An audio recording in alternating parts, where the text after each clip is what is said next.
Welcome to the launch of Japan Society's Future Council. For over a century, Japan Society has served as a bridge between the US and Japan, fostering cultural, educational, and policy exchanges to deepen mutual understanding. In line with this mission, Japan Society has created the Future Council to ignite conversations on critical topics that will shape the future of both nations. This initiative focuses on the fields of science and technology, where collaboration can drive global progress. Today, we're focusing on one of the most exciting and transformative domains, space. We're honored to have an incredible panel of speakers who will share insights into how the US and Japan are working together in this new space age. These partnerships are key to unlocking the next chapter of space exploration and cooperation. Space holds immense potential for discovery and innovation. As the US and Japan prepare for a joint mission to the moon, where Japanese astronauts will walk on its surface for the first time, we're reminded of the power of collaboration. This partnership isn't about competition. It's about advancing science and benefiting humanity. Space also offers a unique perspective. There's a phenomenon experienced by astronauts called the overview effect, where seeing Earth from space transforms the way they see our planet. From space, the borders between nations disappear, and what's clear is how interconnected we all are. It's this broader view that inspires us to work together for the good of our shared future, on Earth and beyond. As space becomes more crowded and competitive, it's crucial that the US and Japan take the lead in ensuring its peaceful and sustainable use.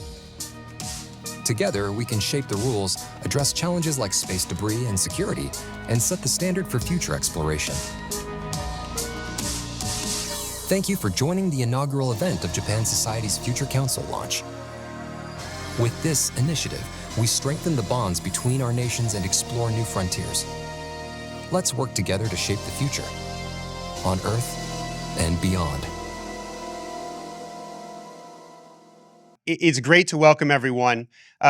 The idea of the Future Council is to think about the topics of most significance to the US and Japan that we don't always discuss at Japan Society. We are so excited as Japan Society to be here as a board of directors, having our first meeting of our board of directors here in Tokyo. And it's particularly special to be launching this here at the International House of Japan, which in many ways shares many of the characteristics of the Japan Society and the Japan House.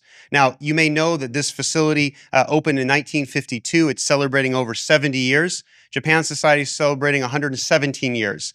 The founder of iHouse, International House of Japan, is John D. Rockefeller III. He was my predecessor as the president of Japan Society. So in many ways, these two institutions have been linked in many ways from the beginning. Now, in New York, where we are based, we have many conversations as the capital of finance and culture, and certainly of influence. But I think in many ways, when you think about one of the most exciting areas for the US-Japan relationship, it's certainly not in our politics, as we saw yesterday in your country, and as we'll see next week in my country. The one thing that we can all agree on, besides the World Series, of course, in US-Japan, is the future of space. And I think what we're going to be discussing today is exactly that. We've put together an all-star panel for you of those who've not only experienced space, but are in the business of space. And so before I hand things over, I have to do the Oscar-like speech, or maybe like Emmys-like speech, and say thank you. I want to say thank you to our board members who came all the way, for the board members who put this together, Gary Moriwaki, Ted Miller, those sponsors who made the Future Council possible. I'm seeing Chris Tate here and Scott Sato as well. I want to thank you for making this possible, because I think in many ways, if you look around the room, you might see some new faces. They're not people that you always are sitting in a US-Japan conversation with. That's what we're excited about having here in Tokyo, to have a conversation. Because if we were talking about space generally in the United States, it might be in Houston or Cape Canaveral or in DC. Sometimes in New York, we don't get to have that conversation. But I think the conversation we're having today is directly relevant, particularly to the tech community as well. And the Future Council is not always going to be the same topic each time. It's going to be different. It's going to be moving themes, but it will focus on the future, focus on the possibilities of what the US-Japan relationship is all about.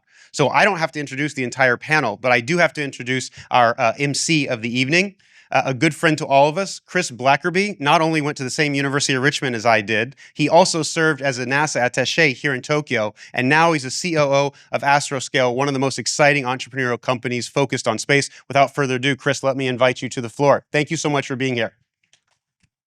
Thank you, Josh. Fellow University of Richmond alumni. Does anybody know the University of Richmond mascot? Go Spiders. Spiders! Go Spiders.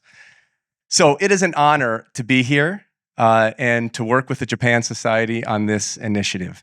As we just heard, there is so much activity happening in space right now. And it's not just the province of big governments and huge companies, which is what it was for decades. Since Sputnik launched, it was the big countries and it was the big companies that were driving what we did in space. No longer. Now we are seeing that startups are doing so much to change the face of utilization, of exploration in space. And the US and Japan, to look at the way that these two countries are driving things, is incredible. And the issues that all of you Japan Society members are dealing with are very similar to the issues that we're working on in the space sector.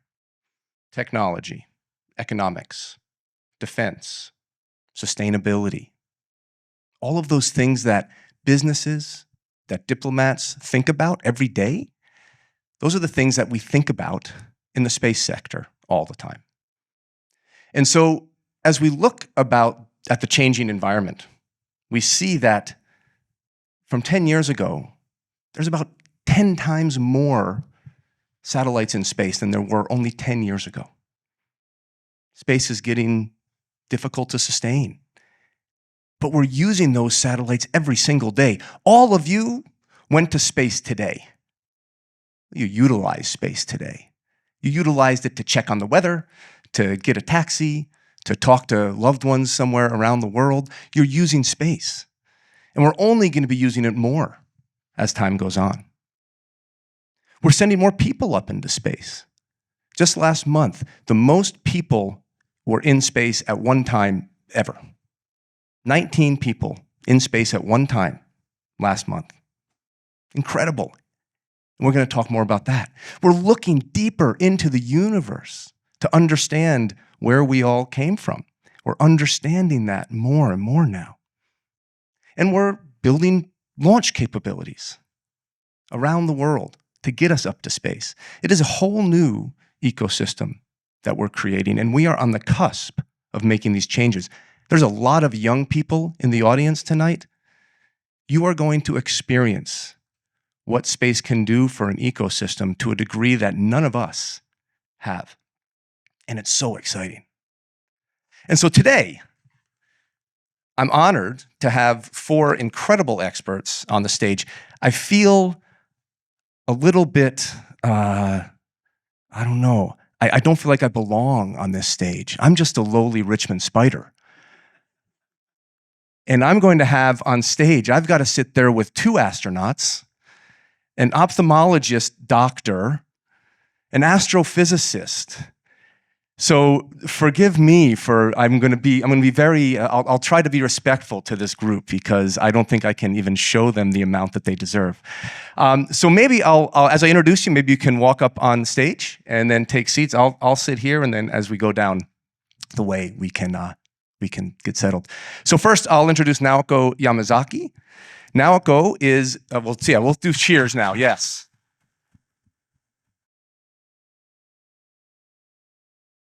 Naoko has been a good friend of mine since I was the NASA attaché and continue to be over the years. She is the 2nd female astronaut from Japan to ever go to space, the first mother to ever go to space from Japan. I've just learned, actually, you were on one of the last flights of the space shuttle. You were the last Japanese astronaut to fly on the space shuttle. Lots of superlatives here for Naoko. Since she left, she's been very involved in Japanese space policy and driving what Japan does in space. She is the co-founder of the Japan Spaceport Association that's working on bringing space launch capability to Japan. She also works very closely with the young generation, and all of these students here are here thanks to Naoko bringing them here as part of, well, but thanks to you, I couldn't have brought them here. You're the one who brought them here. So Naoko is an incredible figure and wonderful speaker and an inspiration. So welcome, Naoko. Thank you.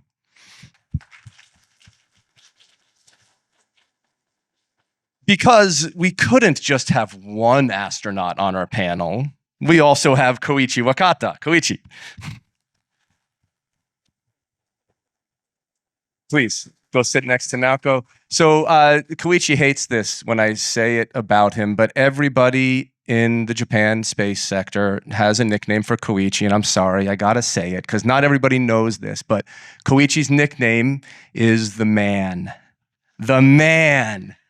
Yes. So Koichi has flown in space 5 times on four different vehicles. I believe I'm getting this right. And if my numbers are right, Koichi, 505 days in space? 4 days in space. 504 days of space. Maybe we can add to that later. We'll see. So Koichi is one of the most highly regarded astronauts in Japan and the world. After he finished flying for JAXA, he worked for JAXA as an executive for several years. And just this year, he left to join a company called Axiom, where he is an astronaut and the chief scientist. Is that your title? Technology officer, chief technology officer in Asia for Axiom. Axiom is building a commercial space station. So the ISS is set to retire soon. Axiom is building a station where people can go, where all of you young people, you're going to be probably going on one of Koichi's space stations in the future. So, Koichi, welcome. Thank you.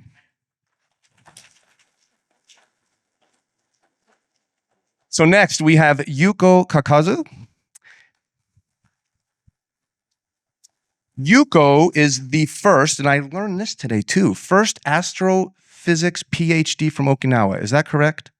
Wow, please come onto the stage. So from Okinawa, when she was 13, she went to space camp in Alabama. And while she was also there, she was telling me that she went to Washington, D.C. to the Smithsonian. You guys been to the Smithsonian Space Museum? Yeah, in D.C. She went there and she touched a moon rock. And by that point, she was hooked. So she told me. So now she is focused on looking deeper into space now than ever. She is now based in Hawaii, working with the National Astronomical Observatory of Japan and the 30-meter telescope, and she's looking into the beginning of the universe. It blows your mind, doesn't it? It's crazy. And she's there in Hawaii looking into space, and she is not just an astronomer and a scientist, she also is an inspiration to so many kids. She works on outreach and helping to grow that next generation. So, Yuko, welcome. And finally, last but not least, we have Hardy Kagimoto. Hardy, please. And Hardy is a somewhat new entry to the space world. Hardy is an ophthalmologist by training, an eye doctor. And he was a medical doctor in Japan where he started practicing. And then he went to the US. And I'm telling a little bit of your story that I read about you, Hardy. You can correct me if I'm wrong later. But when you went there, you realized that to really scale the impact you can have, you wanted to combine your medical background with entrepreneurship. And so since that time, Hardy's become a serial entrepreneur in the biotech industry. I believe started 3 companies, one of which went public in both biomedical issues and also energy. And just because he's got so much time on his hands from being an MD and taking a company public and being a serial entrepreneur, he decided to get into the space sector. And so now Hardy is working with a company in Kyushu to work on building components for a low Earth orbit satellite constellation, which means a whole bunch of satellites in the same orbit. So on stage, we have someone building satellites for low Earth orbit constellation. We've got an astrophysicist looking deep into space. We've got a former astronaut who was building the next commercial space station. We've got a former astronaut who was building the next launch capability from Japan, a launch port. How are we going to top this in our next, Josh, what are we going to do at the next one, man? I mean, how do we get any? Anyway, so with that, I'm going to finish talking. I'm going to walk up to the stage and we can listen to the real experts. All right, so now I'm switching here to my seat as moderator. And first thing, to start us all off, everyone, you guys are all in some aspect of speaking a lot, sometimes giving pitches. You know what an elevator pitch is, right? An elevator pitch. So we are going to be, let's say, on a 90-second elevator for each of you. So each one of you is on a 90-second elevator, and here is someone who stepped in and said, so what do you do? And how does it connect to the US-Japan relationship? So in a very brief way, there's no timer, so it's okay if you go longer. Maybe the elevator's gonna get stuck, so you have a little bit of extra time. What kind of things is your company working on? And also, how is the US and Japan relationship impacting it? We'll start with you, Naoko. Sure. First of all, well, thanks to the US-Japan collaboration, Japanese astronauts have been able to fly to space. So I really appreciate those collaboration. And thanks to Japan Society for inviting the young generations as well, because I'm, devoting myself in a space education as well. And thanks for coming. I've co-founded Spaceport Japan 5 years ago because I'd like to see, we can fly to space from Japan as well, even satellites and human beings as well. And in such a way, we need to support various types of launch vehicles, right? Not only the vertical rockets, but also the horizontal rockets. So in addition to JAXA's spaceport in Kagoshima, right now multiple spaceports are under construction or even under operation now by local governments or commercial companies. So it's a non-profit platform with local governments, commercial companies, space rocket companies, or infrastructure company, airline company, NAOJ, and infrastructure, insurance, media, and education, and so on. So we'd like to, looking forward to discussing future together. Thank you. Great, thank you, Naoko. I've decided to jump in with a quick question while we're talking. What is it that Japan offers against all of the other spaceports that are out there? What is the selling point of Japan over, say, spaceports in the US or Europe? Mm-hmm. Yes, in the United States already, 14 spaceports are, authorized under the Federal Aviation Administration. And in Japan, so far, 2 government and 4 local commercial spaceport. So probably the selling point is Japan has a geographical benefits. To the east and to the south, we have an open oceans. It's a great benefits. And also we have, like in the US, we have a cluster of aerospace industries. So to launch rockets or to come back and doing maintenance, we have a good cluster of industry. And also I think the people, we have very good, educated people. And so those are the selling point. That's great. Yeah, it's an exciting prospect to see. Yes. Yeah. Excellent. Well, those launches have to go somewhere, and why not go to a space station? Wouldn't that be a great place? So, Koichi, can you tell about what you're doing with Axiom and how the US-Japan connection is made? Okay, yeah, thank you, Chris, and thank you very much for Japan Society for this opportunity. My name is Koichi Wakata. Timer has started for 90 seconds. And at Axiom Space, we are building the new space station. As Chris mentioned, that the current International Space Station will be decommissioned in 2030. So we're building a new space station that will be first attached to the space station. And when the time comes, we will be independent from the ISS and continue operation. And we are also building new spacesuits. I really love the video of a Japanese flag and the US flag on the surface of the moon. But that spacesuit is built by us. Axiom is building the new spacesuit that will be worn by the Artemis astronauts. And that will include the future Japanese astronaut who will step on the surface of the moon. And we are also flying human spaceflight missions to the ISS. We have already completed 3 private astronaut missions in 2022, 23, and this year, 2024. And the next one is scheduled next year, for 3 new countries to go to the space station: India, Hungary, and Poland. So as a Japanese, I was very lucky to go to space as one of the partner countries of the International Space Station. But there are many countries who have never sent their own astronauts to the International Space Station. So our company is opening the door to let them utilize the space station or space assets, and hopefully will continue to the low Earth orbit utilization. Japan is a very strong partner of the International Space Station. Government of Japan has decided to go to the moon with international governmental collaboration. At the same time, the government's decided to let the private sectors to lead the LEO, the low Earth orbit utilization. Our company's working on that one, and we need the Japanese industry partners' participation in that. So I think we have established a very strong partnership between US and Japan in the government-led human space exploration, including the moon missions. But for low Earth orbit operation, we really need to have a strong bondage between the industry partners between the 2 countries. Thank you. That's great. Thank you.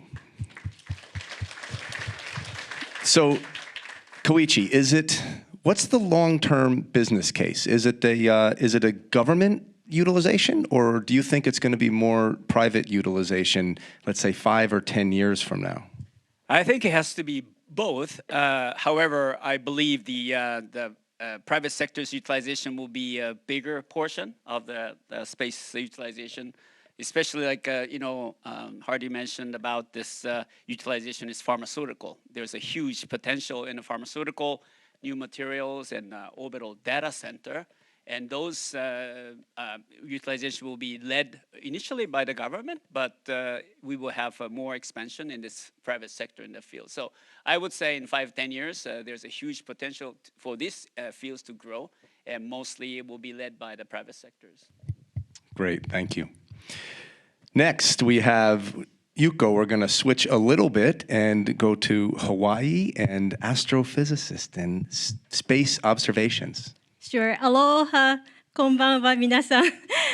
My name is Yuko Kakazu. I'm an astronomer, astrophysicist based in Hawaii.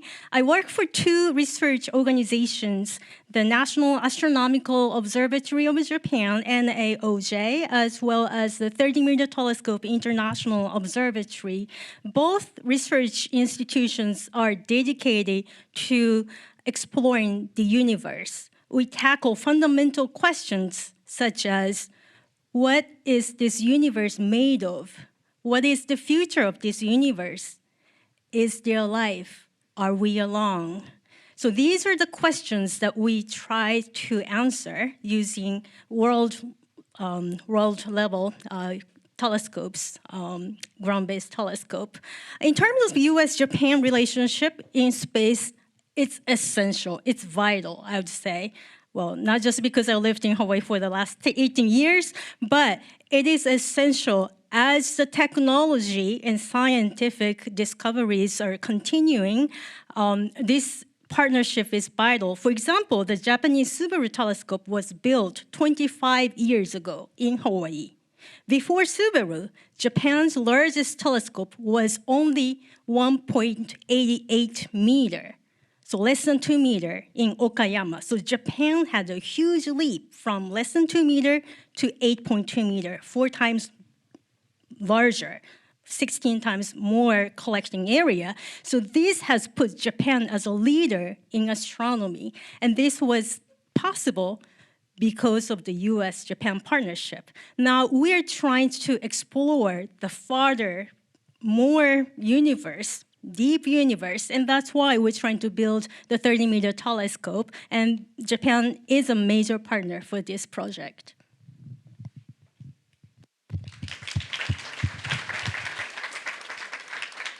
So some of the things we're talking here are on the commercial space side.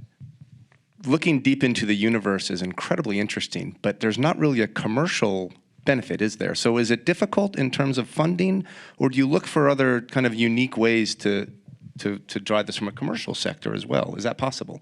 Well, actually, we work with a lot of companies like Canon and Mitsubishi, you know, and we work with entrepreneurs. And for example, my coworkers, ex-coworkers, previous coworkers now work for LASIK company. Because LASIK, eye surgery, actually use adaptive optics. This is a technology developed in astronomy. Basically, our eyes, human eyes, or lens, it acts like telescope, mirror. So we just need to focus our eyes, and we use a similar technology developed in astronomy. So there's a lot of overlaps in technologies developed in astronomy and the technology used everyday life, like Wi-Fi and wireless communication. So I think there would be more partnership with companies, and I look forward to working with people like Hardy soon. It was like we set that up, huh? Maybe there's an ophthalmologist in the house that can talk about that. Right, exactly. So Hardy, how about yourself? Yeah, so I define myself now as a serial entrepreneur in deep tech space. And my career started from ophthalmology. And we graduated from the same university, Kyushu University Medical School. And then we was the first company we successfully commercialized technology came from Kyushu University. Now it's commercialized in 93 countries all over the world. And one of the mission we have in our generation is speaking of the partnership. I have a great partnership with my wife. We have 4 children, right? But we have to contribute something to help each other. And then it makes me think, what is Japan's role in this relationship between US or with the world? How and what are we contributing to? And my biggest concern and our biggest concern is Japan might be becoming too weak, right, to contribute to the world. Population is declining. And as a result, the deep mission I feel, which I need to achieve, is we have to contribute to build good companies using Japanese technologies and have a place on this planet to contribute. And I started from medicine, which I loved. The first one was successful. Second, cell company, we're still trying to get the product approved. But while we are doing it, the number of the entrepreneurs was so small in Japan. And I ended up starting a few other companies, one of which was PowerX, which I started 3 and 7 months ago with great CEO, Masaito. And it's been only 3 years and 7 months. But knock on wood, we have to check the number to the year end. But we became the largest producer of mega battery as Japanese company with the short history of our company. And that's doable. There are so many great battery companies here in Japan, but nobody really looked into the market and nailed it. And that's what's happening in every sector of deep tech. Everything is moving forward. I feel like sometimes Japanese companies are not moving forward quick enough. And space is another big field. I don't think I can do everything. But if I can contribute, I'm helping my students, younger students in Kyushu University, and to help to pay back to the university, I'm donating some of the money. And one of the students came up with great technology, microwave electric thermal thruster technology. I just donated, how much is it? $100,000 per year. And one of the students at 2 million yen, he bought old microwave and bought several tubes, and he came up with great met thruster already. Australian company loved it, and they're willing to buy 30 of them. And then they're planning to launch 30 satellites in 3 years. That's great. So I'm really thrilled about what's happening here. And I'm trying to find a meaningful way to contribute. And as also, maybe one of the topic we should mention is the geopolitical tension is there. And I was not entirely sure how low-orbit satellite will be necessary in this field. But thanks to Josh, he brought me to a breakfast meeting. Mr. Saltman spoke quite loudly that we need low-orbit satellite to monitor basically fast missile. That's the only way to detect it. Can we contribute it? Maybe, but that's how I'm thinking, yeah. Thank you. So Mr. Saltman, who Hardy casually says the name of, is the head of the US Space Force. So very important person who is driving a lot of the development of space in the defense sector in the US. And I think that Gary and I have already talked. This is going to be a whole nother panel that we want to do on space and defense. We can talk about it some here, of course, but there's so much to get into with that topic. Let me ask you a question, though, Hardy, before going back. Entrepreneurship is tough. I used to work in the government. I've been in an entrepreneurial company for 7 years, and it's challenging. What are some of the lessons that you talk to your students about that they need to pay attention to if they want to start a company? It doesn't have to be US-Japan connected. Just generally, what are some of the big themes that you like to tell I would them? say it's almost like an art, right? It's almost like an art. But again, all the failure looks the same. All the success looks the same. And we smell success. And we make sure that we're going to do the right thing. And have been running several deep tech companies. And fundamentally, it's the same. The risk, vision, amount of money, and timeline. That's all I see. And that was the same with PowerX, my first ophthalmology company, cell therapy company. There are some unpredictabilities, of course. But as far as management team is dedicated and investors are patient, we can make it happen. That's how I see it. That's great. That's the same kind of thing we've talked about at Astroscale, but it's always easier said than done, I would say. One of the things that Hardy mentioned was how to really drive the future of Japan and what's Japan's role. And Naoko and Yuko, I know the two of you do a lot in terms of outreach and trying to foster that next generation of students. So far, there's been 16 astronauts, is that right, in the from Japan, I believe? And I think there's been 3 women. And I think total there's been over 500 and maybe only 40 or so women, so less than 10%. The same in the science field, I think, Yuko. There's probably a majority of men. It's probably not as well represented. So let me ask the two of you, what are you both doing now to help drive younger generations, particularly women, to get into STEM fields? And how do you see it going? Do you see an increase in interest, both in the things you're doing, Naoko, and what you're doing, Yuko? Sure. Well, for the astronaut selection, the latest selection, only 20% of applicants are female. And when I applied, only 10%. So it get doubled, but still not a good number yet. And actually, the JAXA opened the window to welcome non-science field applicants as well.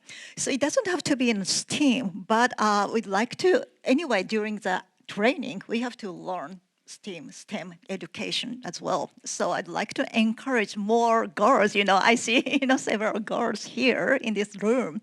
So to pursue the STEM and the space. Space is waiting for you, right? Well, to do that, when I studied in the United States as an exchange student for 1 year, I met, various people, and one of them were, senior lady over 70 years old, and she was an active pilot. And she told me with a big smile, it's so much fun to fly in a helicopter. And I was so surprised. I didn't, get aware of, I have a bias. But when I met her, I noticed I had a bias of the image of pilot. So probably, those kind of networking and social and meeting with various people will, expand our, barriers. So I think that's important. Yeah, it's so great to be able to see someone, see yourself in someone doing something, changes your whole perspective, right? Yeah. Yuko, what do you think? Sure. Well, having Naoko-san as role model I think this is huge. And I'm so happy to see so many young girls, female students today. And you are the future. You're the future. You can do anything. And I love to talk to young people, probably because I feel I become young as well by talking to young people. And, I share my own journey, my own career. I grew up in Okinawa, and my parents are farmers, and there is no scientist, engineer in my family, so I was a weirdo. I saw this advertisement in Japanese space magazine Newton about space camp. So half jokingly, I asked my parents, oh, it looks very interesting, can I go? And to my surprise, they say, yes, you can apply. And if you, can get in and you can go. And I got in, so I went. At the time, I spoke no English, zero English. So maybe I was brave or naive, but that really changed my life. So every time when I talk to young people, I encourage them, pursue your passion. If you like doing, watching stars, looking up the stars, or playing with, insects, do whatever you like, because it will lead you to your future. And I also often share my own mistakes, failures. People love to hear failure story. For example, when I was doing my PhD at University of Hawaii, my thesis was to discover high redshift, very distant quasars. However, I found zero quasar. So I thought, it was the end of my thesis. Okay, I'll go back to Japan. Well, but in fact, I found a lot of baby galaxies that just have formed. And so these baby galaxies have become my research interest, research focus. So you never know what leads. You can actually find something extraordinary from the mistakes. You thought you made mistake, but it's not mistakes. So every effort will lead you to somewhere. And I want, especially young people, to know that. I love that. That's great. Any other good failure stories on stage that people want to share? If you have one, you can go ahead now. If not, you can think about it. No? Go ahead. Do you have a good failure story, Koichi? I have all kinds of failure stories. But you're still here, so they weren't deadly failures. So when I was 5 years old, I saw Apollo 11 lunar landing, and I thought that it's impossible for me to be able to go to space because there were no Japanese astronauts and there was no Japanese rocket at the time. And then one day in high school, my English teacher told me that I have to apply for like an English-speaking contest, and I had no clue of that. But thanks to this gentleman here in front of me, Andre Oelegala, actually he went to the same school, high school of Saitama, and he told me how to say. My pronunciation was really bad, and but he wrote everything and he recorded on a cassette tape, so that I could repeat exactly what he said, and I was able to go to the local competition, and I was able to go. So, you have to challenge, even though if you cannot do it, unless you apply and challenge and fail and improve by failure, learning from failure, you will not go there. So I was very lucky that I saw but the newspaper article of NASA, former Japanese space agency's advertisement of astronaut selection. And so unless you try, it will not happen. So as Naoko was saying to the young ladies here of, future dream, and then unless you try and unless you learn from mistakes, you will not learn. So, I made all kinds of mistakes and failures, but the hindsight, if you look back, when you fail, when you struggle to get over with that, trouble, that's the best time. I mean, that's the most important time that you're making a progress. I think failure is probably the treasure of your improvement. That's something that I always keep in mind. Love that. That's fantastic. Fantastic. I would say another thing, especially for the young people, but for all of us to be reminded, connections matter so much. And Andrew, I worked with Andrew at the U.S. Embassy about 10 years ago. I have a picture of Andrew and Koichi from like 12 years ago, you guys standing next, you looked exactly the same. You still had the exact amount of hair that you have now, Andrew. But these guys met you were in high school? Yes. In high school, and then, reconnected again a few years ago and are still connected. So maintaining those kind of connections is so important in everything that we do. Great. Any other good failure stories on the stage?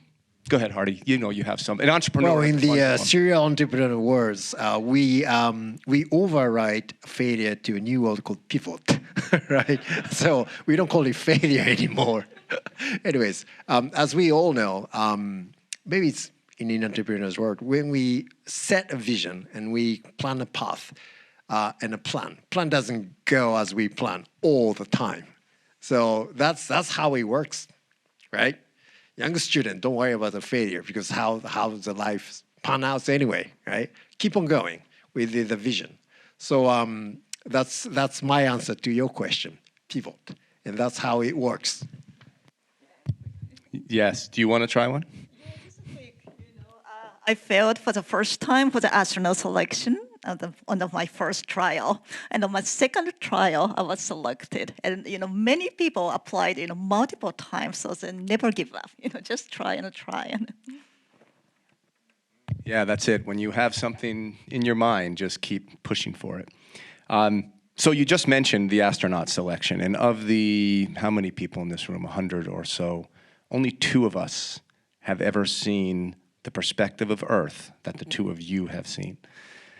The opening video talked about the overview effect and how people who go to space come back changed because you see the world in such a unique perspective.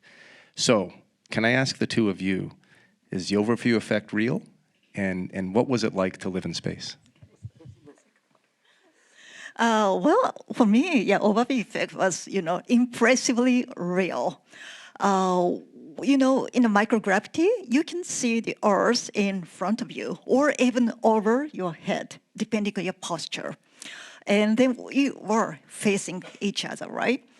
And of course, we understand the Earth is like a spaceship Earth, and we need to protect it. But by, looking at the Earth in front of us, then you will grasp it on your personal level without, needing any reasoning.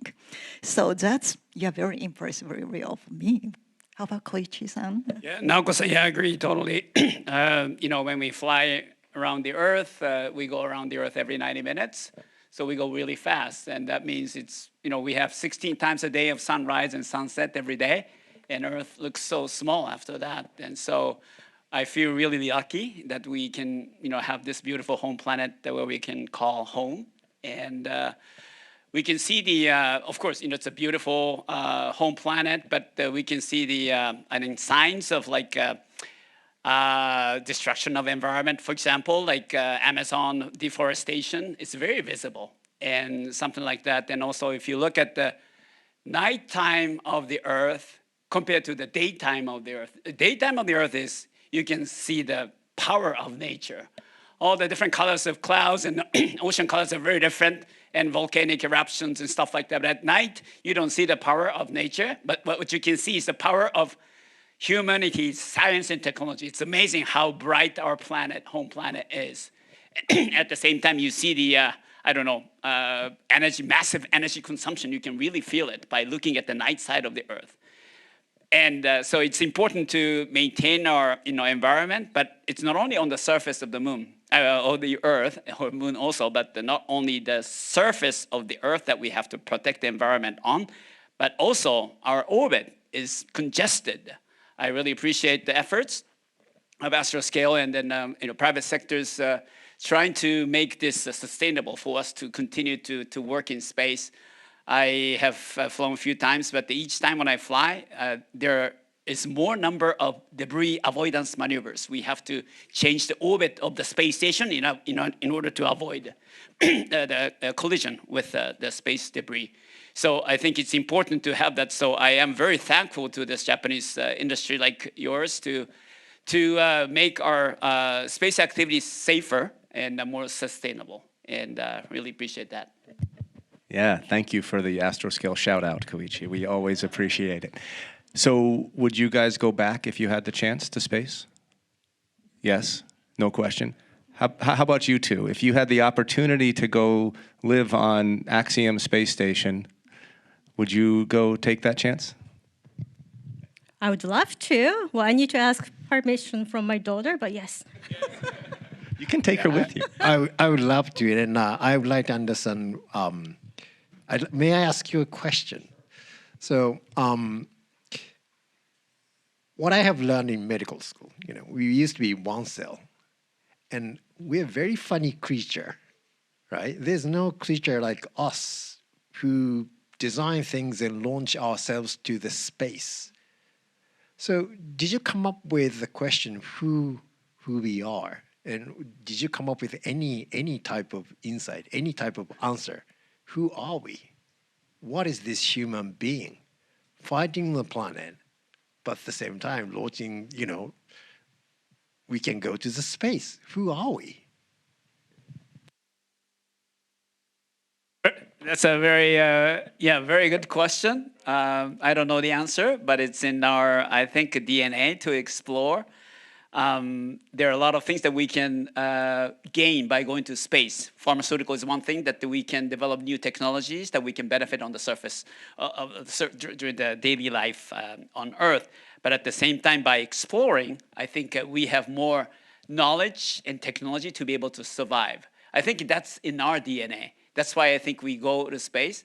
I understand today there will be people who will live up to 1,000 years old thanks to the technology and medicine. But I think in order for us to survive as humanity, we have to explore, and that's in our DNA. That's why I think we go to space in order for us to survive as humanity.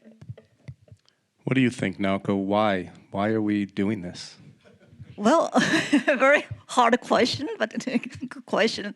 Well, before going to space was very, special place and admirable place for me. But once we go there, a universe is very vast, vastness of the darkness, and the Earth is like a special place for me. And so it's a very local environment, this, gravity and this an atmosphere, this environment, it's not a universal, it's a local to the Earth. So as Koichi-san mentioned, once we discover the universe, then we can have a better understanding of our home planet. So probably that's the reason to go space and explore more. So Yuko, over to you, a similar type of question. So we're talking about human exploration of space, going to low Earth orbit and beyond. You're looking deep into space. And so we are also a unique creature, as Hardy says, because we think about this stuff. Not who are we, but where are we from? Is there anything else out there? So what do you think about why you're doing what you're doing, and what are you excited about as you look forward to the next few years of discovery? Sure. I think this is a fundamental questions that human being has had over thousands of years. Who we are, where we came from, what is the future, what is the fate? Are we alone?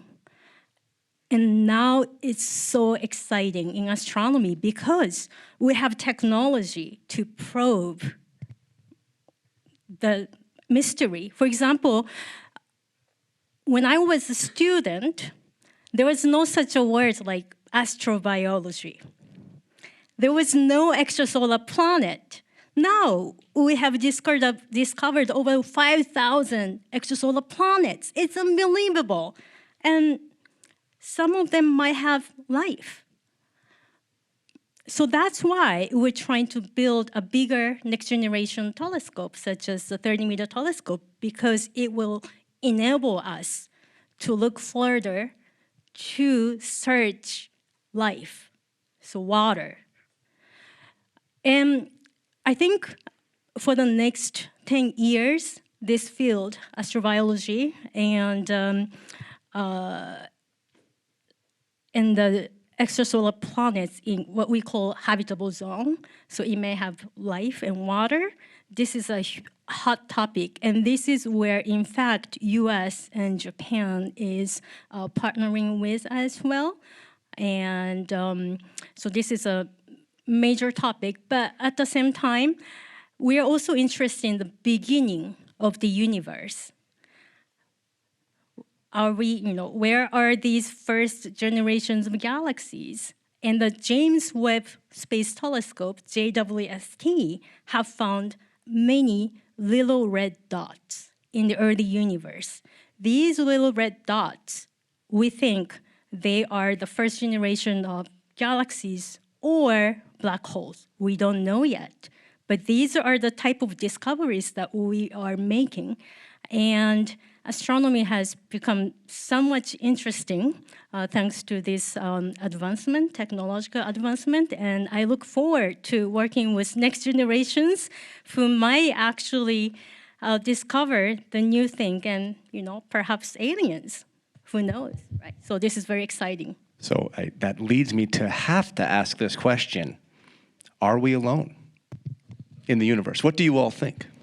And we'll start with you. You're probably the one that's most expert, unless you guys bumped into some aliens, Koichi and Naoko. No? No? Okay, all right. What's your thought? Well, I wouldn't be surprised if there's aliens out there.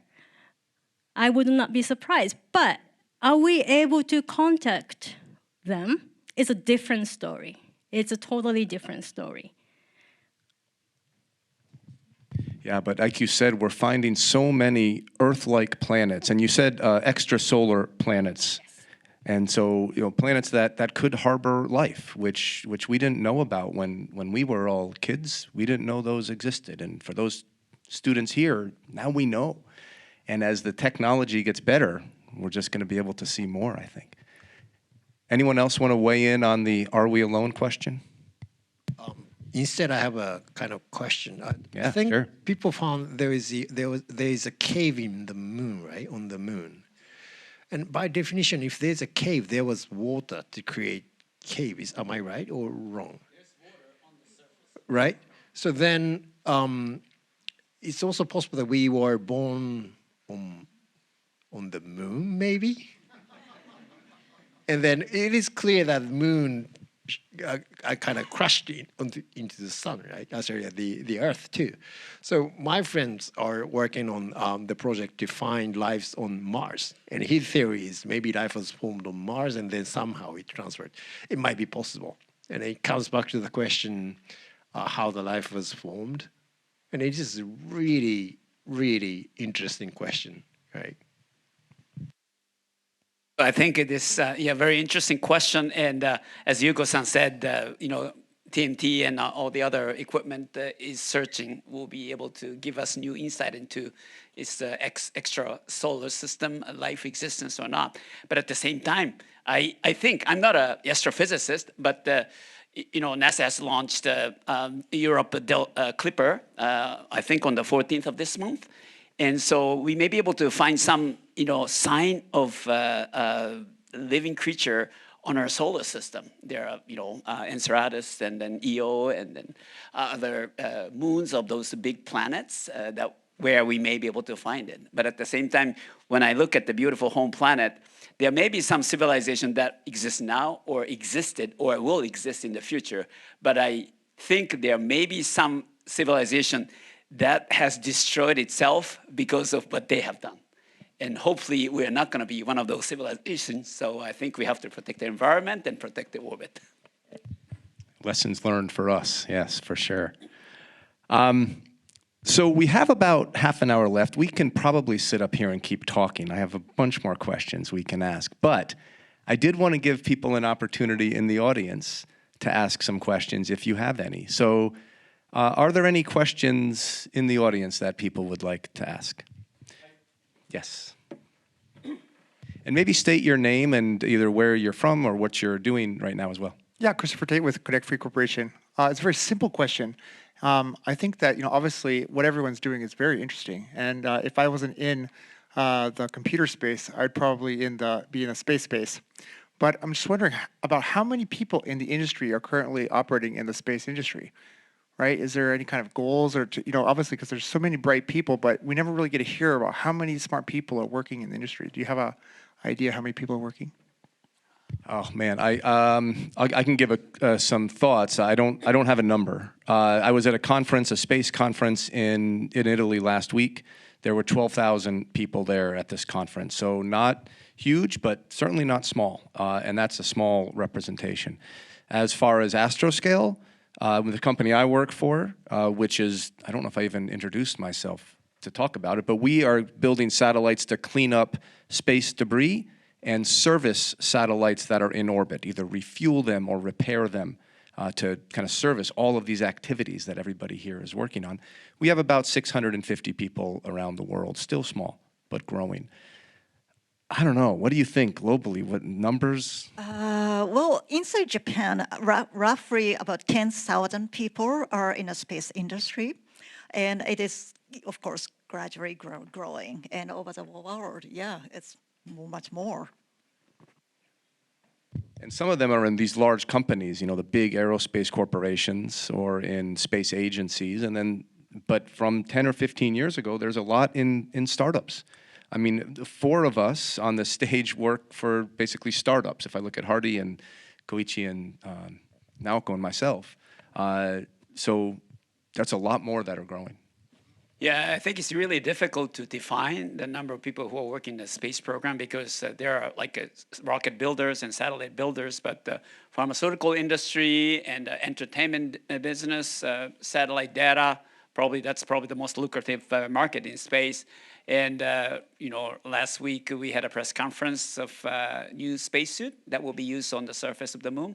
But the Axiom Space is developing the new spacesuit with Italian fashion designing company Prada, for example. So there are a lot more companies who used to be non-space territory industries, but they are now partnering with the conventional space industry or the new space technology companies. So I think it's expanding by having those conventionally non-space people or industry partners involved in the space activities. I think it will enhance the speed of innovation, and they will help build the ecosystem in the space industries by having more people, not only this conventional space people. You going to be a runway model for the Prada spacesuit, Koichi? I'll be happy to. No, Naoko-san, because the first woman who will land on the surface of the moon will be wearing an Axiom space with Prada design. So and maybe it could Japanese. Be Naoko-san, so. Maybe Japanese. Other questions from the audience? Yes, one right here.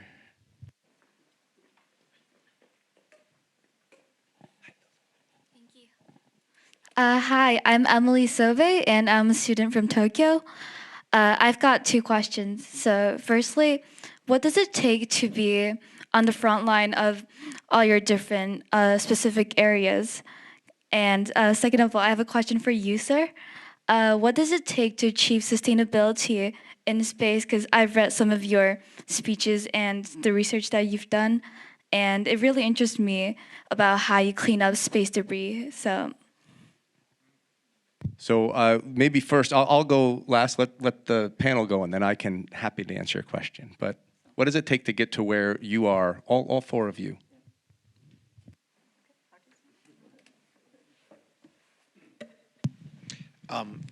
So can you remind me the first question?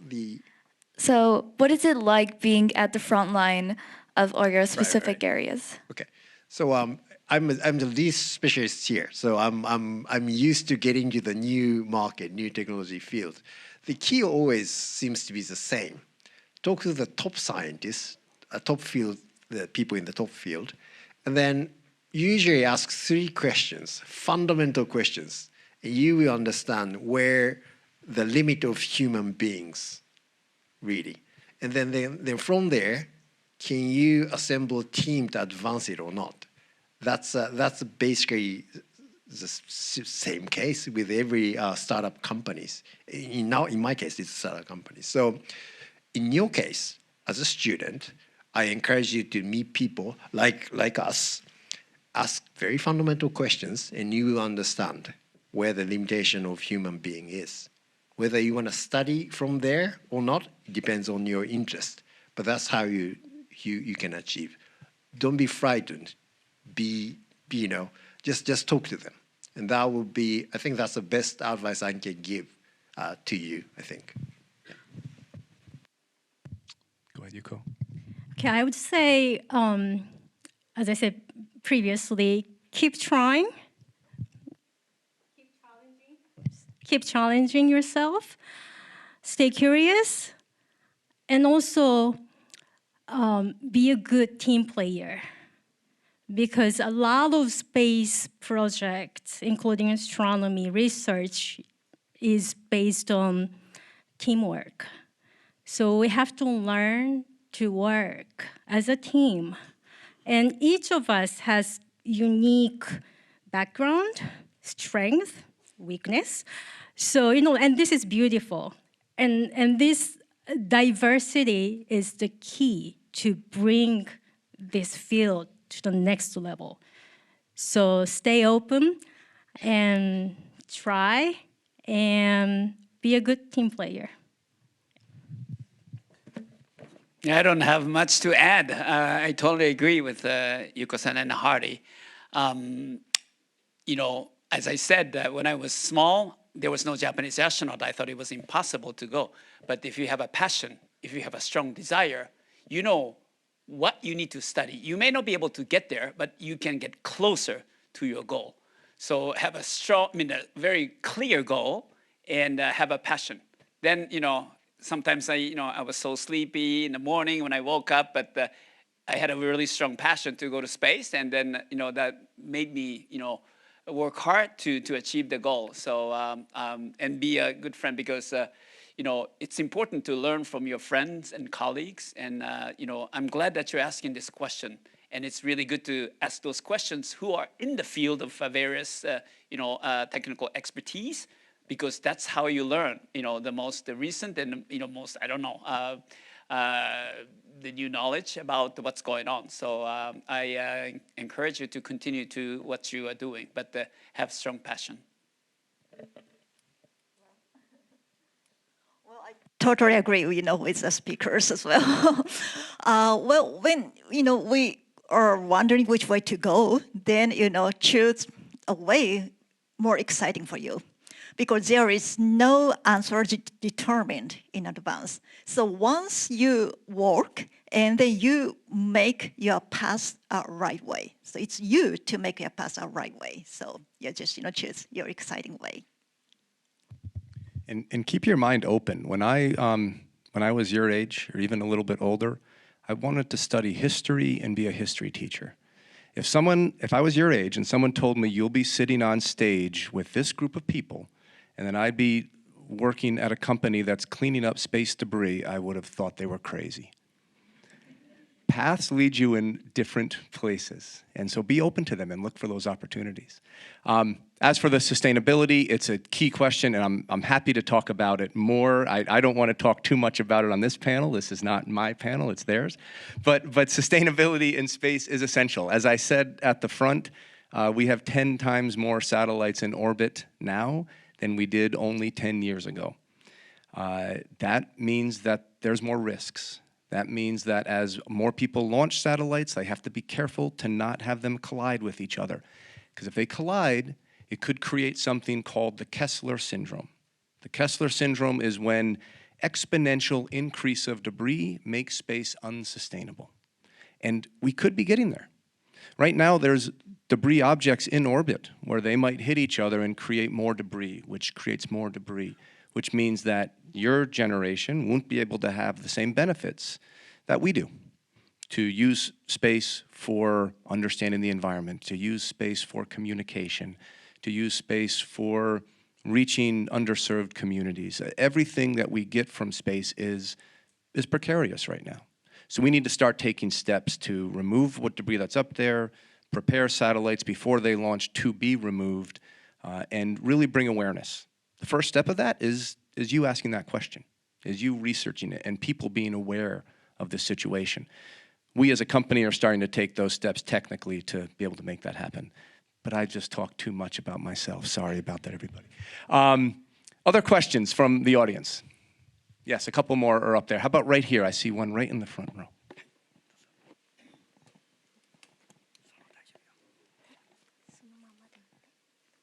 I'm Ayano Kamada. I'm glad to meet you. And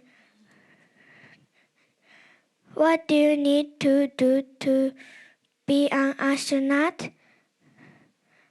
By studying. Thank you for the question, and thank you for coming here today.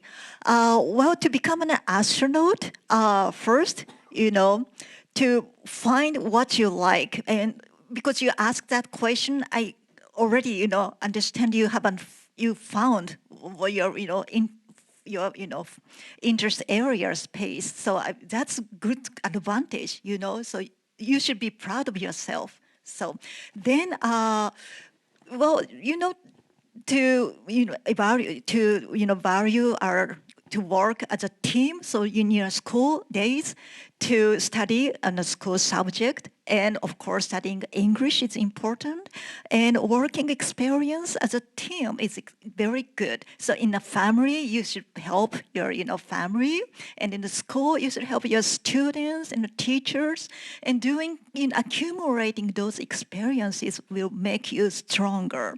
So just step by step, and then don't forget your dream to become an astronaut. That's the most important thing. And good luck. Thank you. Koichi-san. A very good suggestion. So yes, firstly, it's important to know what you want to do in space. Do you want to fly a spacecraft, or do you want to become an astronomer on the surface of the moon? So there are a lot of things that you can do in space. So it's very important. You need to know what you want to do in space. And then if you have a dream and if you have a goal, you know what you need to do, what you need to study. And of course, there's almost nothing that you can do by yourself. So you always have to do a lot of things, important work with your friends and colleagues. So as Naoko-san and Yuko-san and Haruhi-san said, it's important to have a good team. So make good friends at school and also in a family, and you have to take your responsibility to contribute to the group, whether it's a school or a family, and then always enjoy what you are doing. You have to enjoy, otherwise it's very difficult to continue to work hard. So enjoy every step towards the goal, whether it is an astronaut or any other dreams that you may have. So good luck. Thank you. You're welcome.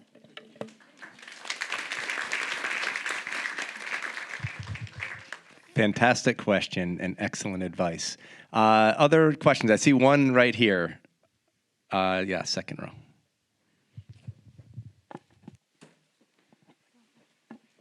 Thank you very much for a very interesting talk.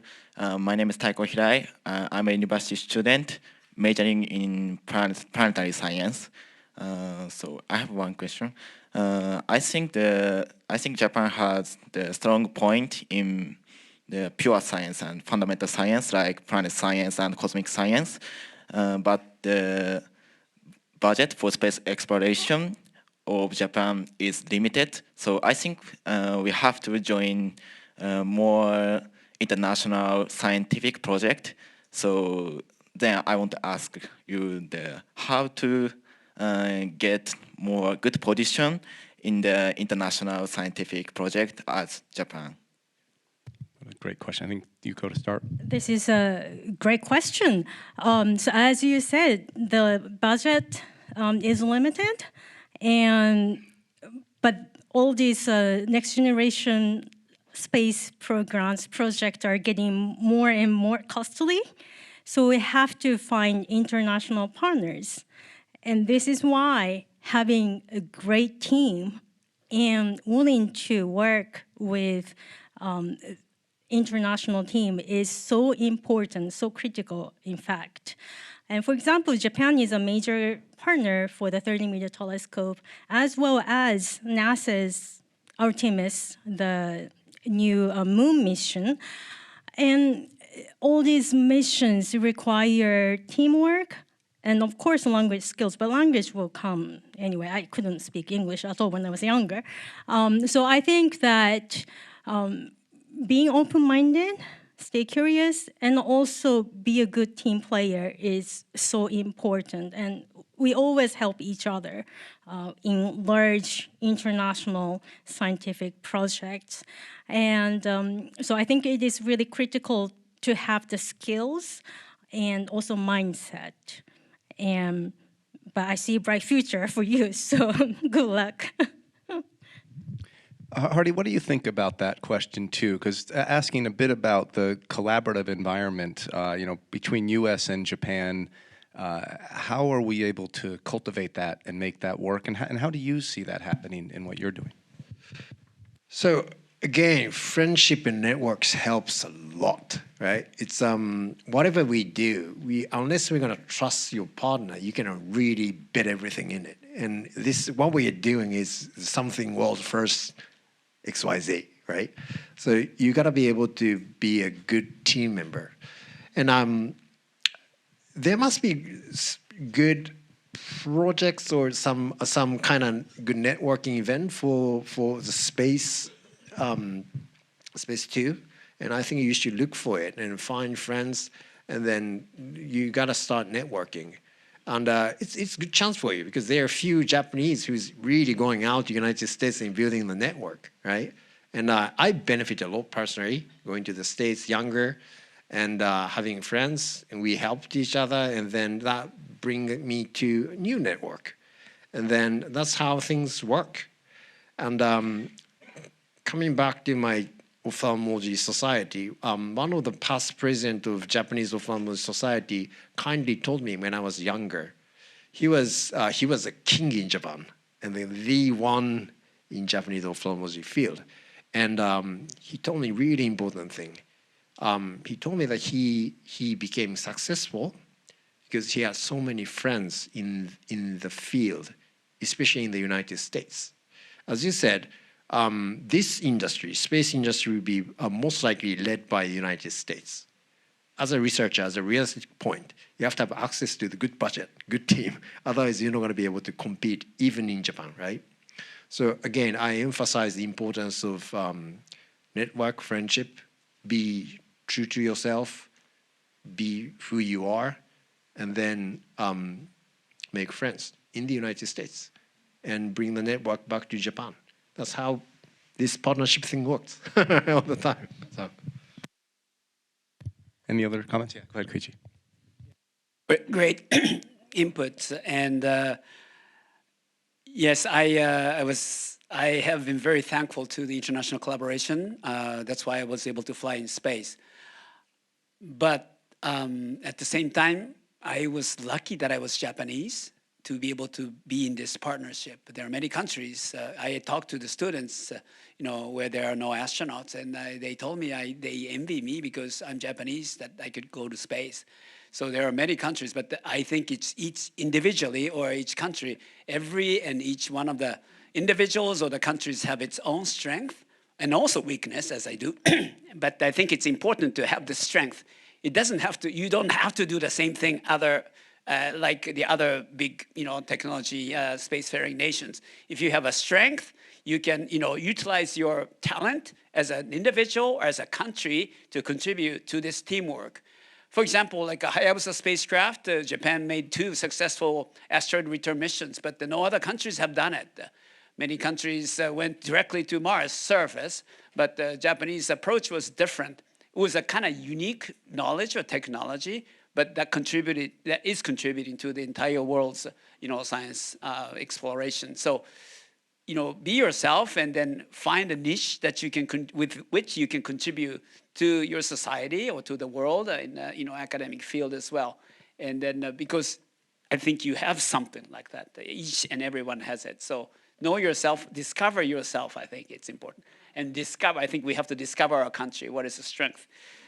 This is a nice water. It's I can drink, but in space, a lot of people say yesterday's coffee will become tomorrow's coffee because we recycle the water. It tastes really good because you don't know from whom it came. Because if you share that water, it tastes good. But this is a very important technology for us to be able to permanently present in space. And Japan has developed a lot of technology in this recycle system of water.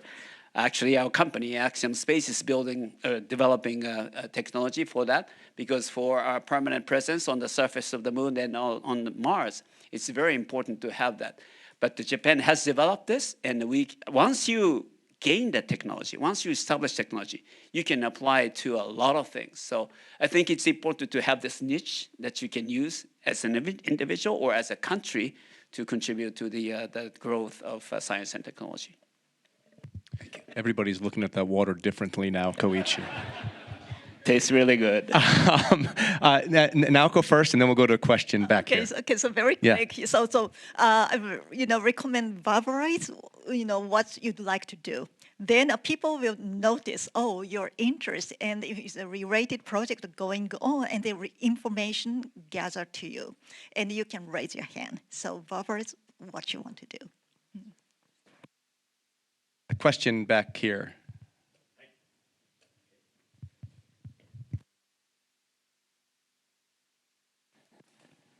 Hi, Keisho Otsuki, Morgan Stanley. I'm actually the board member of Japan Society. After all this great, pure, curious questions from students, I want to ask a dirty adult question to Yamamoto-san and Wakata-san, the two astronauts.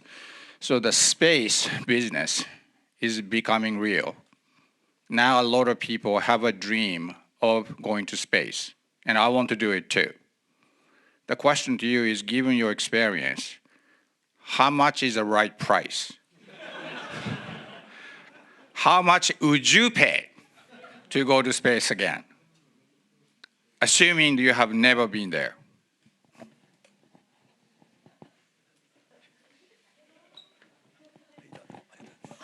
I think thank you for the question. Hard question, but interesting question.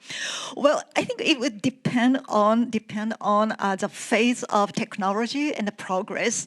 Well, comparing to the airplanes fares, in the early days, back in the 60s, the cost was so expensive and very limited people can fly overseas. But now it's getting popular. So in the early phase, if we want to go in the early phase, probably, the price would be very high. But once the technology got mature and the safety is secure, then the price would decreasing. And it's a hard question. But yes, probably it's a average salary, an annual or double, probably I would pay. But of course, it depends. Yes. That's a very good question. I think it depends on what my wife says, but because I always have to ask my commander at home, no matter what I do, and so probably not more than an annual income. But I think we are at a very exciting phase of lowering the cost. As you can see, the SpaceX Starship now made a successful landing to the launch pad. So it's hard to tell how much it will be, but I think we will be seeing this exciting improvement in the price. And it's not only the price, but also the safety is increasing. And at the same time, I think it's important to have this competition, because competition will give us more access, affordable price to go to space. Not only to go to space, but to utilize. For pharmaceuticals, we have on the water station, our mission included like a production of a new artificial retina, something like that. Utilizing the microgravity, we can use that kind of thing. And the space is a very unique environment, but it's important to costly, affordably go to space and back. So the transportation cost is very important. That's why I think we should welcome more competition in the space launch and return capabilities. And Naoko-san's part of the business is to have the spaceport in Japan. So that kind of activities, I think, will allow Japanese to access to space and return it safely, starting with the things in the beginning, I guess, but the future, in the future, humans as well, right? Yeah, and in 10 years or 20, probably, we would go to New York via spaceship and in 1 hour or 2, and then via space. So as a transportation methods, we can go to space and then to different city like New York. So that would be my goal. So that actually comes to a question that I was thinking of, and we're getting toward the end. So let me ask this question, and then if there's any more, we can do one more sweep of the audience. You said 10 or 20 years from now, that's what we'd be looking for. Let me ask each of you, look in your crystal ball. 10 years from now, what is something that you think is going to be the 1 or 2 most exciting things to have developed through space 10 years from now? When these young ladies in the front row are in high school, let's say, right? What are they going to be seeing as the exciting thing that we've done or found or discovered or anything? Let me throw that out. And anybody who has an answer. 10 years, well, my dream is to create a school on the moon so that everyone can come to the moon and study together from various regions and nations from the world. And then we can learn about the universe and our home planet together, looking at the Earth from the moon, and then come back to each region and national. Then we can strengthen our partnership. So that'd be my dream. Do you girls want to apply for Naoko's school on the moon? You can talk to her later for early admissions. You've got 2 already. Together. Anybody else? What do we think? 10 years from now, give a prediction. 10 years. Well, my background is quite technical, but my answer is not technical actually. Maybe I'm a dreamer side, but I hope the biggest effect or biggest benefit human race is going to achieve will be changing how we view the world, as you two mentioned. And then I don't know how many people we should send to the space to make it happen. But I guess if enough number of the leaders goes to the space, as we discussed at the beginning, we should overcome the border of countries and shortage of the resources. If we can achieve in 10 years, that's the biggest achievement. Because most of the resources are wasted, time, energy is wasted for that very stupid thought, which is implanted in our DNA.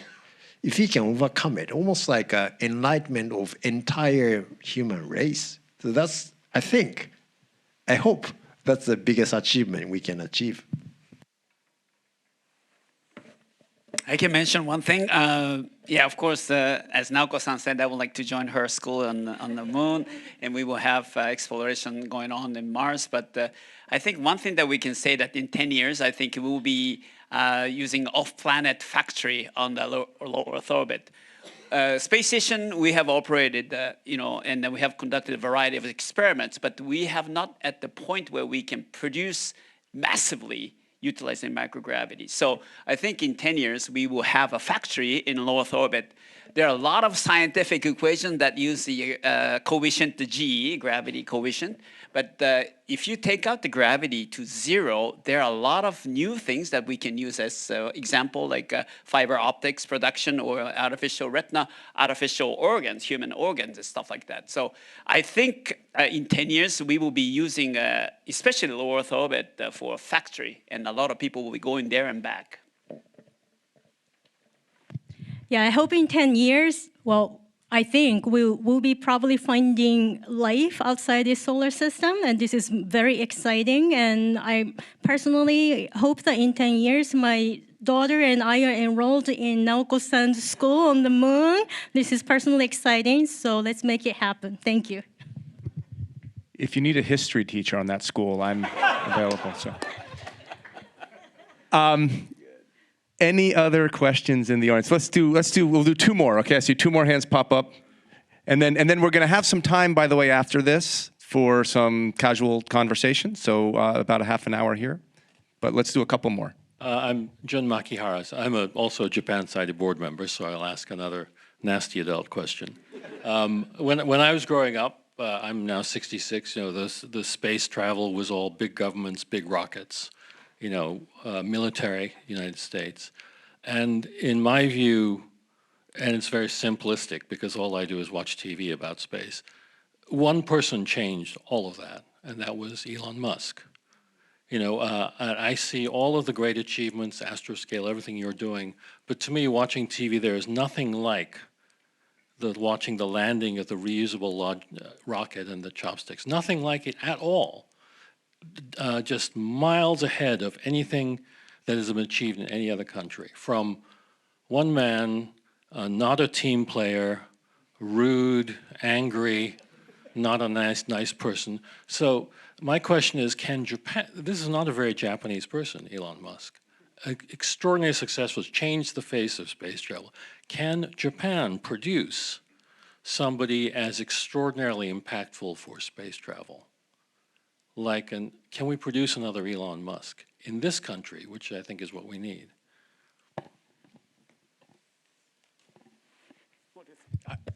People can take it. It's a fantastic question. But if somebody wants to answer.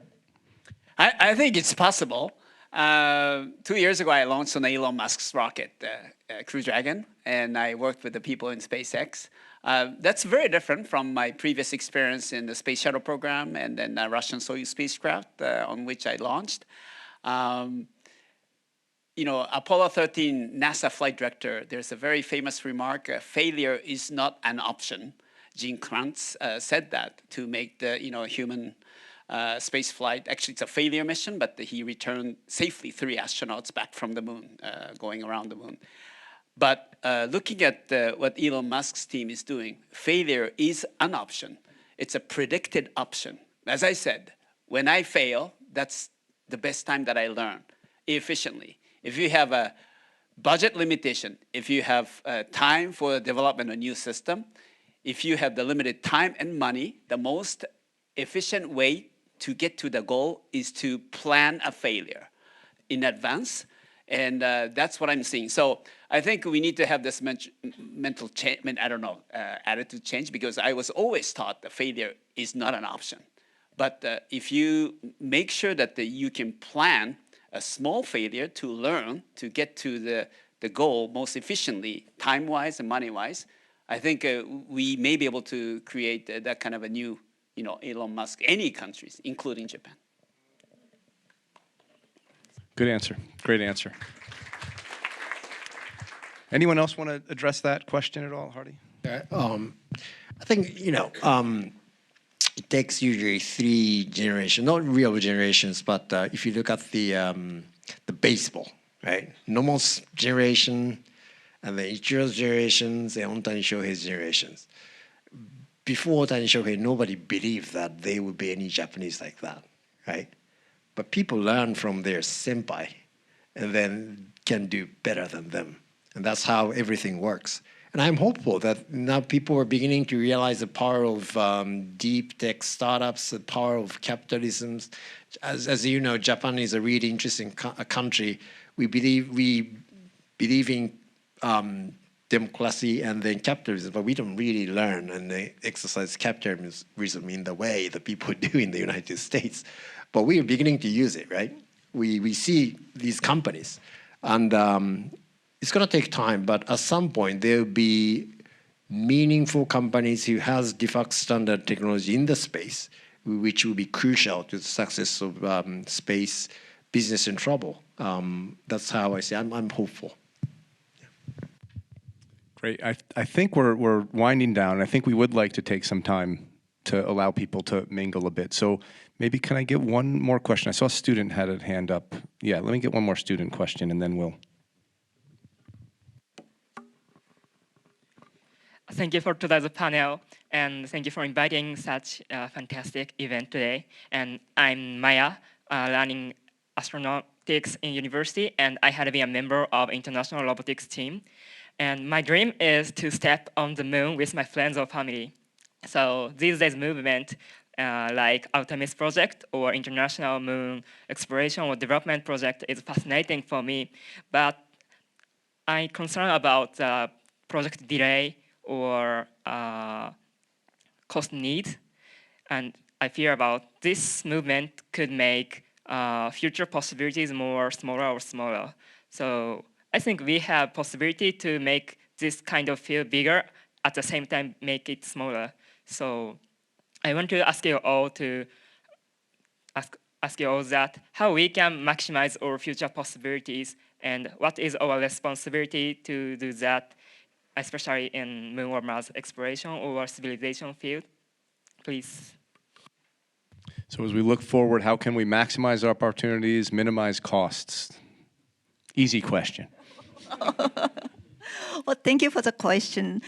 Well, you know, Chris and Andy from NASA were working very, hard on take an initiative to promote an Artemis program. And right now, 47 nations signed to the Artemis Accord, I heard.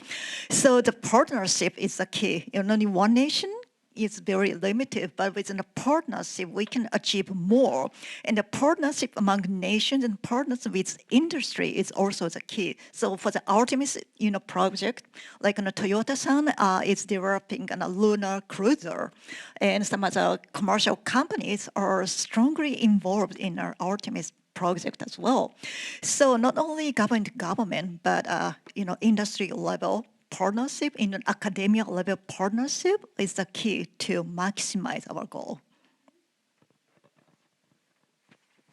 Okay. Go ahead, Koichi. I think it's a very good question. But as an individual, I think you and I should focus on what we can do, what you can do. There are a lot of things that is really beyond my control. Actually, when I was working in NASA astronaut office, there were very heartbreaking accidents of the space shuttle. When an accident occurs, it delays the entire, operation of the space program. It happens in any countries. So those are the things that it's beyond my control. But at the same time, as an astronaut, as an engineer, I try to contribute to make the space flight safer. So I think there are many big projects that could be delayed. James Webb Space Telescope is the same, TMT is the same. So the bigger the projects are, there are higher possibilities of being delayed. But do not, lose your goal and then focus on what you can do. There are a lot of things that you cannot control, but you can control your own thing. So when you are, feel kind of, disappointed with all the projects delay, those are the times that you have to focus on what you can do. Any other final comments? Okay. All right. Well, with that, we will close a fascinating conversation. Thank you all so much for joining us. Thank you in the audience for being here.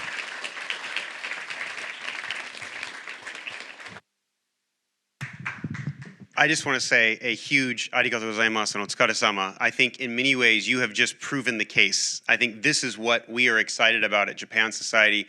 I don't think I've heard that many good questions from an audience in a very long time, and we have very good questions, particularly in New York, as you could see from our board members. So I hope that you kind of remember where you were, and from this moment forward, that in many ways, that in some ways, living in this one moment, the way Japanese think about being in that moment, we can think because there is so much to be optimistic about, even as we struggle with how we get to get along on this planet, how we even get along in Nagatocho and DC with the elections. So let's focus on space and Shohei Ohtani and not what's happening in those areas. And hopefully this is a conversation that I think we already have the second panel. We're already interested in having it. I hope in many ways with all the young students and others that are here, you appreciate the importance that we try to do at Japan Society. The idea for us is to create a stage that the best of the US and Japan are able to be there for. And despite Chris's very Japanese modesty, I think you held your own, my friend.